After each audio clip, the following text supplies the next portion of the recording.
Hallo meine Freunde, ihr seht, was in meiner Garage steht. Das ist ein 911er G-Modell, Modelljahr 80. Ich möchte euch heute zeigen, wie man die Querlenker an diesem Fahrzeug wechselt. Bevor wir das Fahrzeug aufbauen, lösen wir die Radmutter. Um das Fahrzeug jetzt mal anzuheben, benutzen wir diesen Punkt hier. Hier unterstützen wir das mit dem massiven Balken. Hier braucht er eine gewisse Art Höhenausgleich und damit so ein Brettchen erzählen. Und da braucht er auf jeden Fall eine Hartgummi-Auflage drunter. Jetzt lassen wir ihn langsam auf diesen Punkt ab. Und jetzt heben wir die andere Seite an.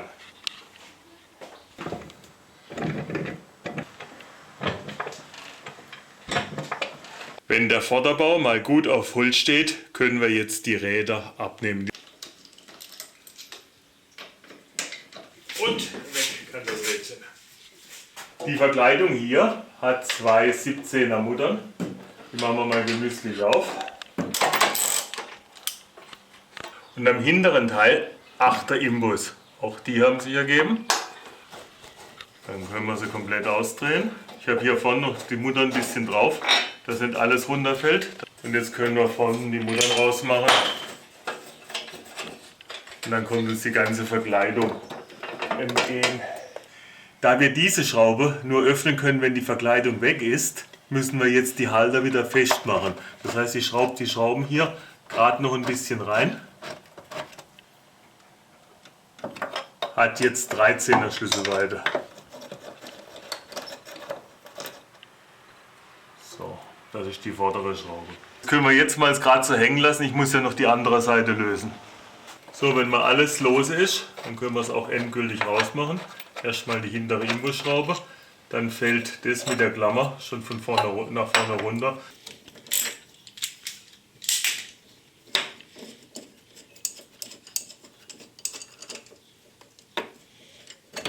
So, dann ist der Träger. Der Stabi geht jetzt raus, indem er die eine Seite ganz reinschiebt und auf der anderen Seite rausgeht. Wir können auch einen Gummihammer nehmen.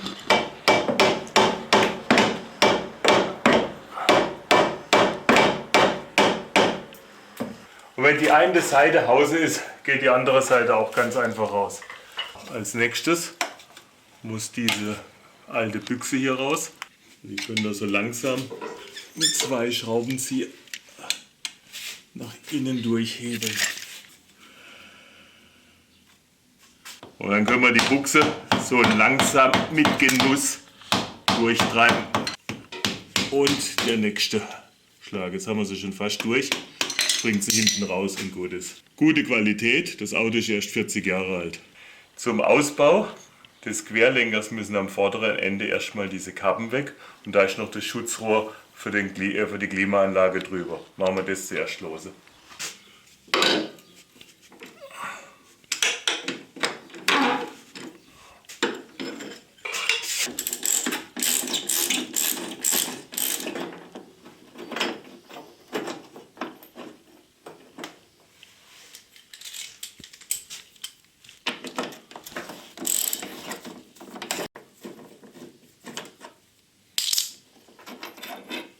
Das war die eine Schraube.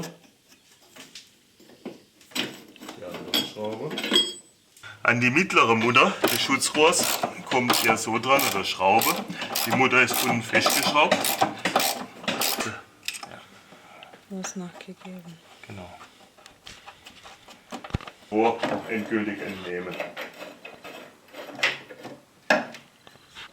Hier oben ausfüllen. Mit Gewalt geht's. Für das weitere Arbeiten habe ich jetzt den Querträger erstmal ein bisschen unterstützt mit dem Wagenheber. Jetzt können wir die Schrauben mal ein Stück rausnehmen.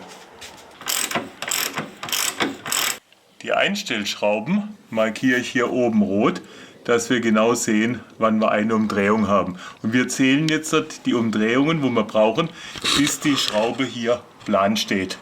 Und das brauchen wir nachher wieder als Grundeinstellmaß. Von dort aus kommt dann die Feinjustage. Die Schraube hat die Schlüsselweite 11. Geht's wieder mal sehr schwer.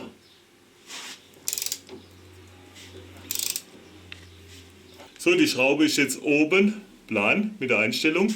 Das waren jetzt 6,5 Umdrehungen. Das Maß schreiben wir uns auf. Irgendwann hat auch das Elend ein Ende. Können wir die Kappe wieder abnehmen hier hinten. Und theoretisch sollte hier noch eine Dichtung drunter sein. Ja, da ist er. Die ist natürlich auch endtot. Hier kommen wenigstens keine Brösel, sondern nur ein ganzes Stück von der Dichtung raus. Also hier ist so eine Schaumstoffdichtung drunter. Ist auf jeden Fall neu.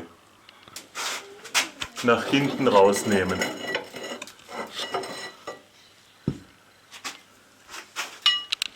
Die Traggelenke haben hier unten ein Sicherungsblech und das Sicherungsblech ist nochmal durch einen Splint gesichert. Jetzt biegen wir erstmal den Splint auf die Seite, also aufbiegen wieder, dass wir dann mit der Zange möglichst gerade machen.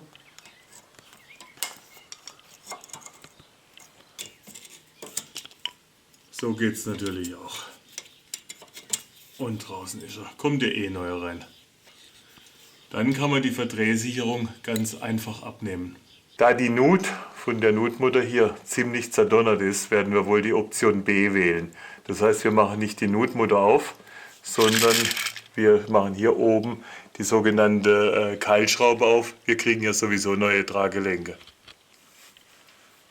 Ja, die hat sich wenigstens mal freundlich ergeben, ohne dass ich einen Vorschlaghammer brauche. Ganz runter. Und die Scheibe runter. Die Schraube oder dieser Bolzen hat hinten überhaupt keinen Kopf. Da ist einfach ein Blindstück. Der hält nur mit dem Keil in der entsprechenden Aussparung in der Stange. Das heißt, ich muss den jetzt rausklopfen. Am besten setzt er hier eine Mutter bündig drauf. Die Originalmutter ist suboptimal, weil das ist eine Sicherungsmutter, so dass sie genau plan ist. Den Keilbolzen dann mit einem kräftigen Schlag. Wenn er auf der Mutter ansitzt, machen wir die Mutter runter. Und jetzt geht es mit dem Durchschlag weiter.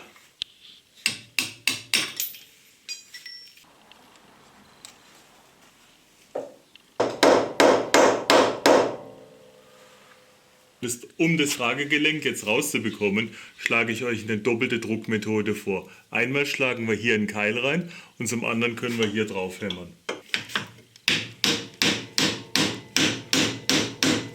So ganz allmählich rutscht es raus.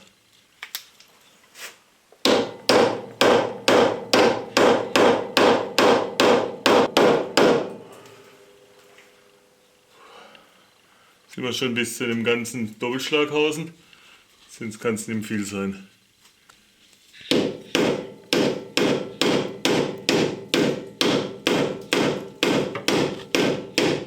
Jetzt ist das Gelenkhausen. So. Vorne hat der Querlenker noch diese Schale mit zwei 12er Schrauben, die 17er Schlüsselweite haben. Die hat sich ergeben und die hat sich ergeben.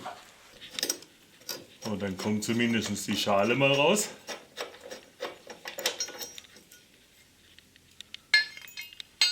Und zur Absicherung, dass das jetzt nicht alles wackelt, machen wir hier mal gerade wieder eine Schraube rein. Um den Querlenker rauszunehmen, muss jetzt diese Schraube komplett raus, weil die geht durch den Querlenker durch. Ich habe den Querträger selbst mal ein bisschen unterstützt. Da können wir, dass uns nicht alles entgegenkommt.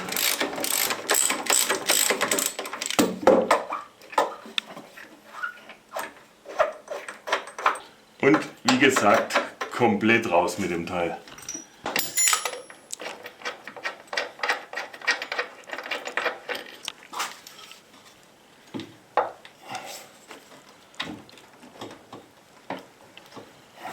Dann klopft er den Querlenker von hinten Kunststoffwerkzeug langsam raus. Auch hier könnt ihr ein bisschen draufschlagen.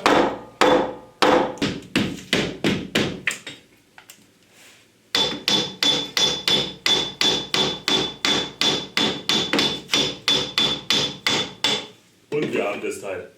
Jetzt haben wir das Mischding endlich draußen. Ich muss jetzt noch die andere Seite machen, aber ihr wisst ja schon, wie das geht.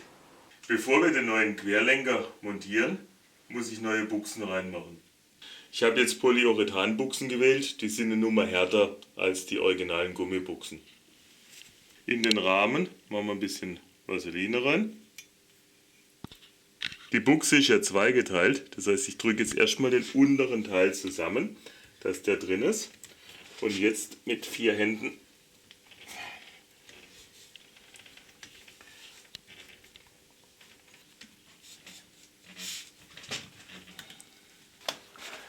okay, Ende 10. Bevor wir den Querlenker einsetzen, können wir hier ein bisschen Fett drauf bringen. Bei der Montage des neuen Querlenkers macht er hier ein bisschen Fett drauf. Ich benutze jetzt da Molybden Disulfidfett. Dann setzt ihr den Querlenker von vorne kommend in den Träger ein. So, wenn er mal auf Position ist mit einer helfenden Hand, ist das besser.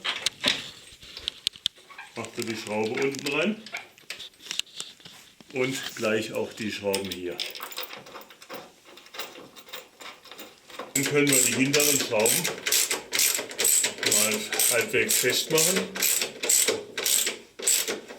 Die machen wir nur mal provisorisch fest, kommen ja nachher noch die Schalen drüber. Und dass wir jetzt nicht gerade in der Luft hängen.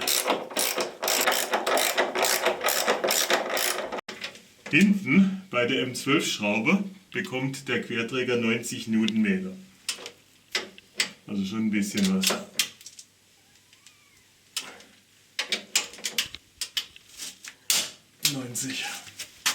Beim Einsetzen der Drehstäbe müsst ihr schön viel Molybden Disulfidfett auf die Frontseite machen, entlang des Stabes auch ein bisschen. Und natürlich hinten auch eine anständige Portion. Den Querstab setzt er von hinten ein, schiebt ihn vor und drin ist er. Wenn er einrastet, ist er schon gut. Wenn der Stab drin ist, schiebt er diese Dichtung, diese Schaumstoffdichtung über das Ende. Die kommt dann gerade, bis sie da richtig sitzt. Die drückt sich aber nachher mit dem Deckel auch auf Platz. Braucht also keine speziellen Instrumente. Beim Einsetzen der neuen Traggelenke müsst ihr nun darauf achten, hier gibt es eine Nase und die korrespondiert zu der Nase hier am Querträger. Das heißt, der muss jetzt so rein. Und dann rastet der ein. Dann kommt von unten die Nutmutter drauf. Zum Anziehen von dieser Nutmutter braucht ihr so eine spezielle Stecknuss. Könnt ihr bei eBay kaufen. Die passt dann genau in die 4 Nuten rein. So.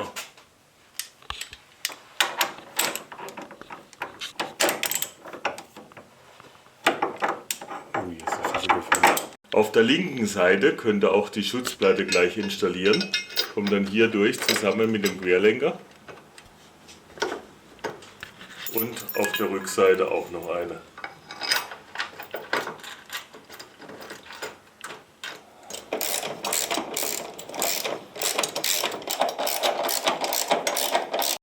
Das Anzugsmoment für diese Schrauben beträgt 47 Newtonmeter.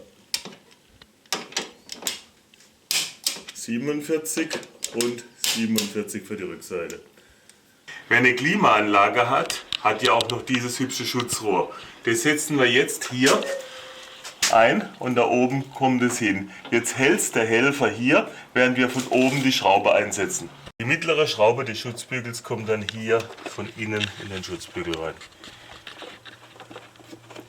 Der Bügel sitzt noch auf die Standstücken. Das heißt, hier kommt erstmal eine Distanz rein und dann kommt von unten in dem Fall die etwas längere Schraube rein.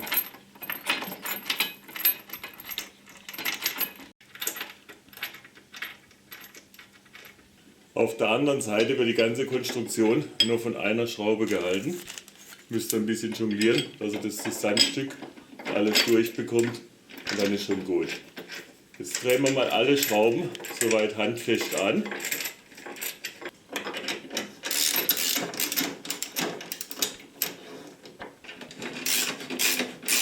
Jetzt können wir auch die Seite festziehen, weil der Bügel ist jetzt auf seiner Position. Und die Schraube bekommt ebenfalls 47 Newtonmeter.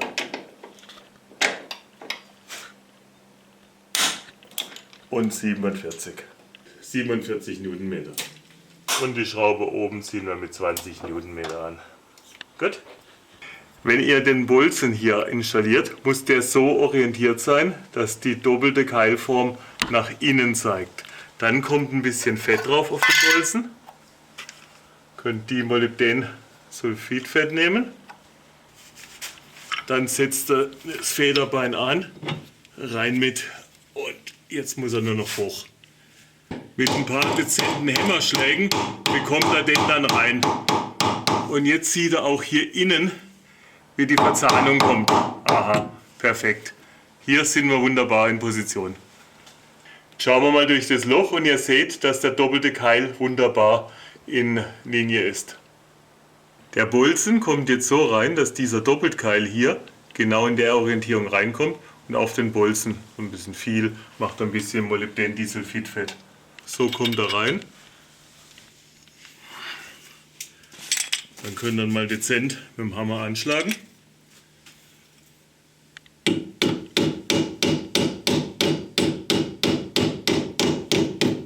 Gut. Der kommt. Könnt ihr von der Rückseite mit dem Durchschlag durchhauen.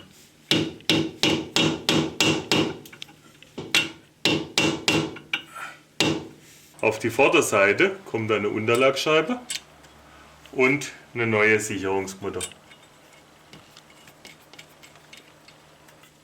Dann ziehen wir die Sicherungsmutter mal vorsichtig an. No. Die Schraube wird mit 22 Newtonmetern angezogen. Für den Anzug der Traggelenke empfehle ich euch wieder diese Konstruktion.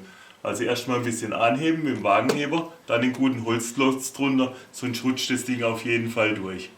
Und dann zieht er bis 250 Newtonmeter an, macht dann gleich Plack. Sehr schön, 250 Newtonmeter. Wenn die Traggelenke mal mit ihrem Drehmoment angezogen sind, muss auch die Verdrehsicherung noch drauf. Die kommt so drauf, dass es so gewölbt ist. Dann hat sie hier ein rechteckiges Fenster, das passt nur an einer Stellung. Da müsst ihr ein bisschen spielen, wo die Zähne passen. Und dann haut ihr die Zähne an den Nuten krumm. Einer. Danach kommt der Miniaturstift durch. Das ist jetzt so die Sicherung der Verdrehsicherung. Gell? Eine raffinierte Sache. Gut, jetzt dreht er die Seite um.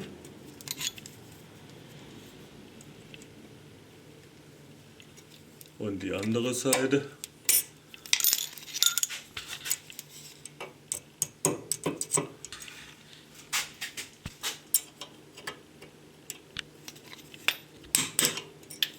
So, das war's. Hinten müssen ja noch die Endkappen auf die Drehstäbe, sonst drehen die ja lose. Die kommt jetzt hier so drauf. Bevor ihr die Kappen draufsetzt, kommt da eine anständige Ladung Fett rein.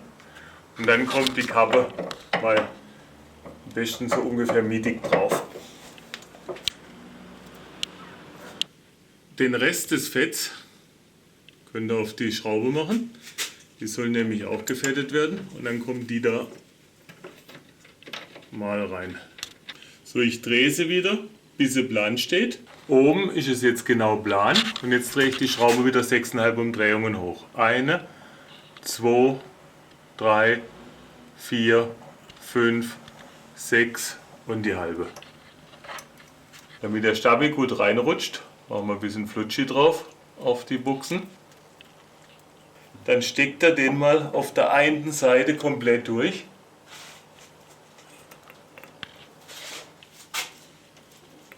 Richtig komplett durchstecken. Auf der anderen Seite nimmt er ein paar Holzkeile drunter, weil da braucht er schon ein bisschen Schwung, um da reinzukommen. Jetzt drückt er den so langsam in Richtung von dem Loch. Keil für Keil rutscht er jetzt ins Loch. Jetzt sind wir schon fast am Ansatz.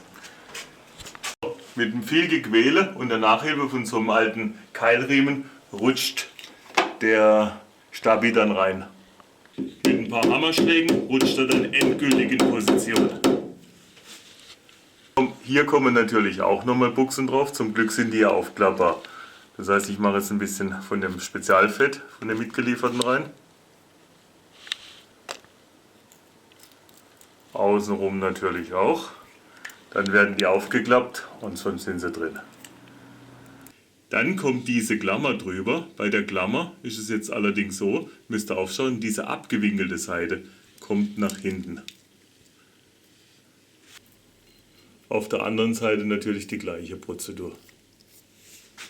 Dann kommen die neuen Haltebügel oben drüber, also die Schraube ist vorne am Querlenker und dann kommt der hier so drauf. Damit wird der Stabi jetzt dann hochgezogen, hier mit den Schrauben.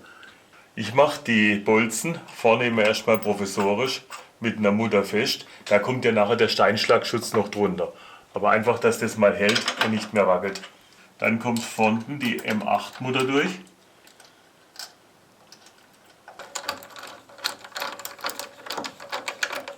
Unten kommen dann die Imbusschrauben, M10er Imbus, 8er Schlüsselweite. So, mit ein bisschen Suchen geht auch die rein. So, wir ziehen nur die vorderen an, weil hinten muss ja noch der Steinschlagschutz drunter. Die Schraube hier bekommt 25 Newtonmeter, das ist also die 8er, Schlüsselweite 13. Das gleiche auf der anderen Seite. Jetzt können auch die Hilfsschrauben vorne wieder raus, weil der Steinschlagschutz muss jetzt noch drauf. Dann kann auch die Verkleidung wieder drauf, die setzen wir erstmal hier in die zwei Bolzen von den Haltern ein. Dann setzen wir erstmal die zwei Muttern ein. Und dann kommen hinten die Imbusschrauben wieder rein. Und die können wir dann mal leidlich hochziehen.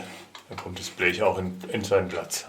Und das gleiche auf der anderen Seite. Da muss es auch schön oben in die Buchse reinlaufen. Dann ist das alles wunderbar. Und die Schrauben hinten bekommen 47 Newtonmeter. Und 47 für die anderen. Die Muttern, obwohl sie M10 sind, bekommen nur 28 Newtonmeter. Da hatte jemand Mitleid mit den armen Muttern und dem Blech. So, nachdem wir wieder alles dran haben, können auch die Rädchen wieder drauf. Ihr setzt das schön an und dann mein Trick immer unten mit dem Fuß halten. Und dann kann es kaum runterfallen und dann macht er schön die Schrauben drauf. Dann zieht er die Schrauben schön im Sternmuster folgend einmal außenrum an und dann schön wieder im Sternmuster so fest wie es jetzt geht. Wenn das Auto wieder auf den Rädern steht, müssen wir noch die Radmuttern anziehen. Die bekommen, wie immer bei Porsche, 130 Newtonmeter. Einmal und jetzt schön im Sternmuster. Zweimal und die letzte mit 5. So meine Freunde, ich habe euch heute mal gezeigt, wie man die Querlenker an diesem 911G Modell wechselt. Wenn ihr nur die Querlenker wechselt, bleibt die Einstellung der Radgeometrie eigentlich so weit erhalten. Trotzdem ist es manchmal eine gute Idee, die nachmessen zu lassen. Also tschüss, bis zum nächsten Video. Schauen wir mal, ob es über dieses Auto geht oder wieder über ein anderes. Bye bye.